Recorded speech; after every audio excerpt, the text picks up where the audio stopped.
प्यारे विद्यार्थियों नमस्कार। BA पार्ट 3 के सभी विद्यार्थियों का इस ई क्लास में हार्दिक अभिनंदन है, स्वागत है। आज हम जो नीति शतकम है उसमें देव प्रशंसा जो है उसका हम अध्ययन करेंगे। बीच में मैं कोई भूमिका नहीं बांधूंगा क्योंकि समय कम रहता है। नेता यस्य बृहस्पतिः प्रहरणं वज्रम शूराः सैनिकाः स्वर्गो दुर्गम अनुग्रह खलु हरेरावते वारणः इत्याश्चर्यः बलान्वितोऽपि बलभिद्भग्नः परैः संग्रे तद्व्यक्तं ननु देवम् एव शरणं धिक् धिक् वृथा पौरुषम्। बृहस्पति ही यस्य नेता, यानी बृहस्पति जिसके मार्गदर्शक हैं। भाग्य की प्रबलता के विषय में बात कही और कहा बृहस्पति ही यस्य नेता, बृहस्पति जिसके नेता हैं, मार्गदर्शक हैं। वज्रम प्रहरणम, और वज्र जो है वह जिनका आयुध है, हथियार है। वज्रम प्रहरणम, वज्र जिनका आयुध है, हथियार है। शूराः सैनिकाः, देवता जिनके सैनिक हैं या देवता जिसके सैनिक हैं। स्वर्ग है दुर्गम, और स्वर्ग दुर्गम यानी जो स्वर्ग है वह स्वर्ग जो है जिनका किला है। हरे है अनुग्रह है, भगवान विष्णु की जो है जिन पे कृपा है। ऐरावत वारण है इति, यानी जिसके पास ऐरावत हाथी है। इति आश्चर्य बलान्वित है, इस प्रकार से आश्चर्यजनक बल वाला। अपि बलभिद संग्रे परई भग्न है, यानी आश्चर्यजनक बल वाला, आश्चर्यजनक शक्ति वाला जो इंद्र है वह इंद्र भी युद्ध में शत्रुओं से पराजित हो गया। तद व्यक्तम देवम एव शरणम ननु पौरुषम वृथा धिक धिक। तो यहाँ कहने का तात्पर्य ये हुआ कि इस बात से स्पष्ट है क्या कि भाग्य ही हमारा रक्षक है, पौरुष जो है व्यर्थ है, अर्थात उसे धिक्कार है। प्यारे विद्यार्थियों, यहाँ जो पौरुष है उस भाग्य जो है उसकी प्रबलता के विषय में बात कहते हुए कहा कि जो शक्तिशाली व्यक्ति जो है उनके संदर्भ में कहा कि इंद्र के यहाँ पे उदाहरण दिया, और भाग्य के विषय में कहा कि बृहस्पति जैसा राजनीतिक जिसका मार्गदर्शन यानी गुरु है, जिसके पास वज्र जैसा अमोघ जो है अस्त्र है, देवता जिनके सैनिक हैं, स्वर्ग जिनका किला है, विष्णु की जिस पर कृपा दृष्टि है, जिसके पास ऐरावत हाथी है, ऐसा आश्चर्यजनक शक्तिशाली इंद्र भी युद्ध में असुरों के द्वारा यदि पराजित हो जाता है, यदि असुरों के द्वारा पराजित कर दिया गया है, तो इस बात से ये स्पष्ट हो जाता है कि भाग्य ही बड़ा बलवान है। सब का जो शरण स्थल है, व्यर्थ में ही हम जो पुरुषार्थ है उसको गाते रहते हैं, तो व्यर्थ पुरुषार्थ है उसको जो धिक्कार है। कहने का तात्पर्य यह हुआ कि वास्तव में पूर्वकृत क्रम जो है वह ही भाग्य बनता है। इस प्रकार से पुरुषार्थ की निंदा करना जो है अवश्य नहीं, यहाँ तो केवल भाग्य की प्रबलता जो है वह कही गई है। शार्दुल विक्रीड़ छंद है, उसका ये उदाहरण है। व्याकरणात्मक टिप्पणियों के विषय में मैं बार बार आपसे निवेदन करता रहता हूँ कि आप अव्यय, कृदंत, तद्धित, संधि इन शब्दों को छांटें और आप लिखें। नेक्स्ट पद्य, यहाँ अब आता है 83वां पद्य। भग्नाशस्य करंड पिंडित उन्मलान इंद्रिय से क्षुधा कृत्वा रखु विवरम स्वयं निपतितो नक्तम मुखे भोगिनः तृप्तस्य तत्पिशितेन सत्वरम असौ तेनैव यातः यथा स्वस्थः तिष्ठते दैवम एव हि परम वृतौ क्षय कारणम्। अखु चूहा होता है और उस चूहे के संदर्भ में कहा कि भाग्य बड़ा बलवान होता है, उसके विषय में भी ये बात कही। आखुः नक्तम विवरम कृत्वा भग्नाशस्य करंड पिंडित तनोः क्षुधा म्लाने इंद्रिय से भोगिन मुखे स्वयं निपतित है, यानी जो चूहा होता है वह चूहा एक रात्रि का समय होता है और रात्रि के समय में कोई एक नक्तम रात्रि विवरम कृत्वा यानी कोई पिटारी होती है उसमें छेद करता है और छेद करके वह निराश पिटारी में कुंडली मारे हुए कोई भूखा प्यासा शिथिल इंद्रियों वाला जो सर्प होता है वह वहाँ बैठा रहता है और क्षुधा म्लान इंद्रिय से भोगिन है मुखे स्वयं निपतित है। भूख से पीड़ित जो सर्प होता है उसके मुख में स्वयं जा कर के जो है पड़ता है अर्थात गिर पड़ा है, वहाँ पहुँच जाता है और तत् पिशिते न उस चूहे के मांस से ही जो सर्प होता है वह तृप्त होता है, संतुष्ट होता है। असव विवरम तेन एव पथा आता है और उसी मार्ग से शीघ्र ही वह पिटारी से जो है बाहर निकल गया है। स्वस्था हतिष्ठे ही देवम एव हृदय क्षय कारण, इसलिए है मनुष्यो निश्चिंत रहो क्योंकि भाग्य ही प्राणियों की वृद्धि का या क्षय जो है उसमें कारण जो है वह होता है। प्यारे विद्यार्थियों, यहाँ पर ये शार्दूल विकृत छंद जो है उसका ये उदाहरण है।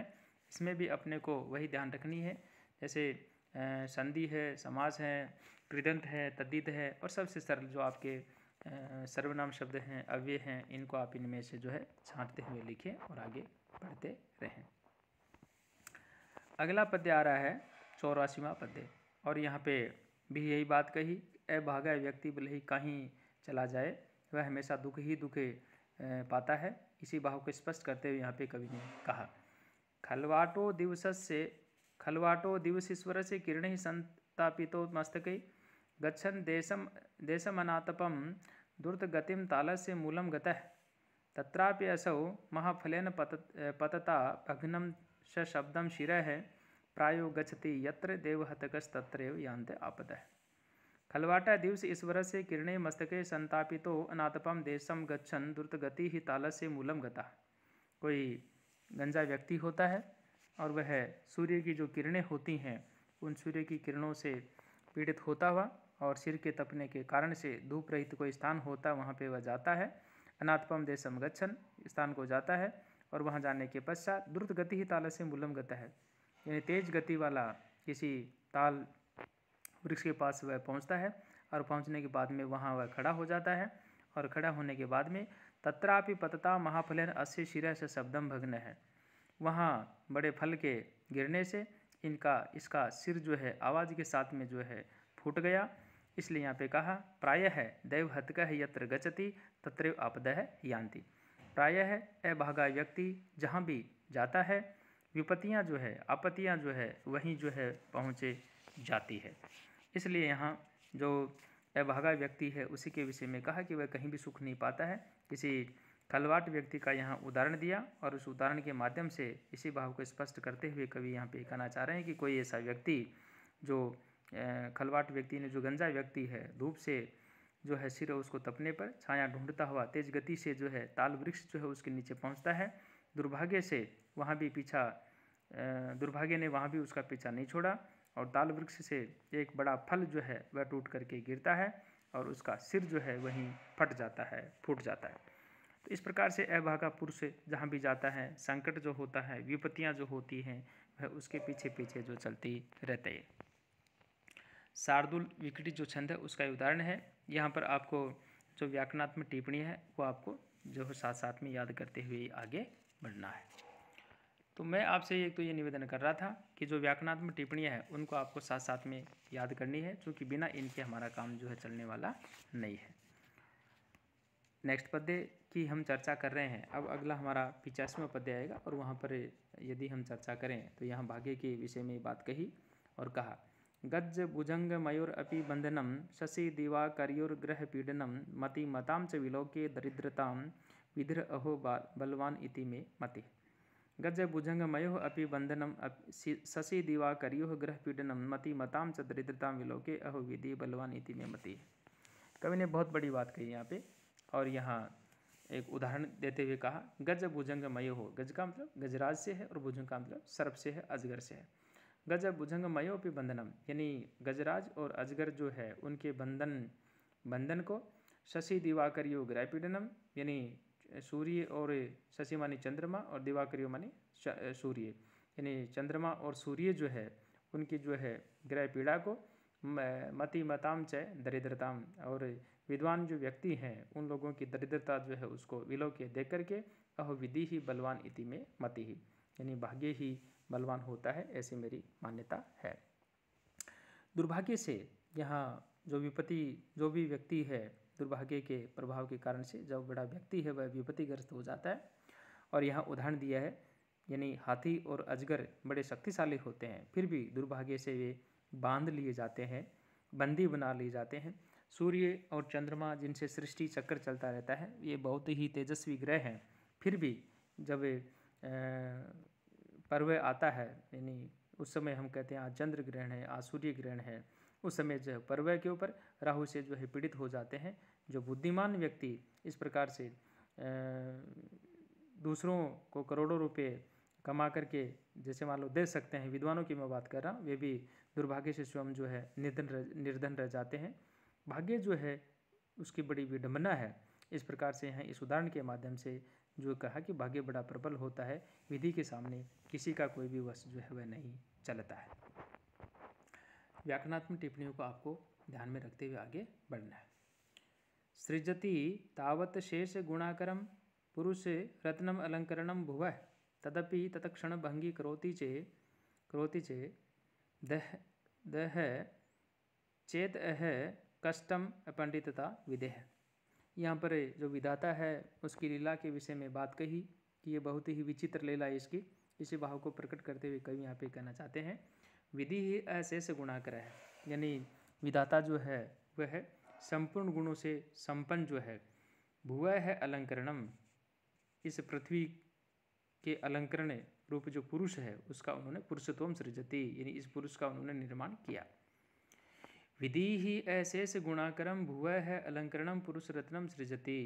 विधाता संपूर्ण गुणों से संपन्न जो पृथ्वी है उसके अलंकरण यानी पुरुष है उसका जो है उन्होंने सृजति यानी निर्माण किया है, तावत इसके पश्चात तदपि तत्क्षण भंगी करोति चेत विदेह अपंडितता अकष्टम। किंतु यदि उसे भी क्षण भंगुर यदि उसने बना दिया है, यदि बना देता है तो अहो विधाता की यह अज्ञानता जो है यह बड़ी ही कष्टदायक जो है वह होती है। द्रुत विलंबित माँ है नभव वरव, द्रुत विलंबित जो छंद है उसका ये उदाहरण है। और यहाँ मैं आपसे ये कहना चाहूँगा कि जो व्याकरणात्मक टिप्पणियाँ हैं उनको साथ साथ में आप जो है पढ़ते रहें, याद करते रहें, नोट करते रहें। अगला वीडियो जब तक आपके पास पहुँचे तब तक सभी विद्यार्थी जो है इसका जो है अध्ययन करते रहें। Thank you.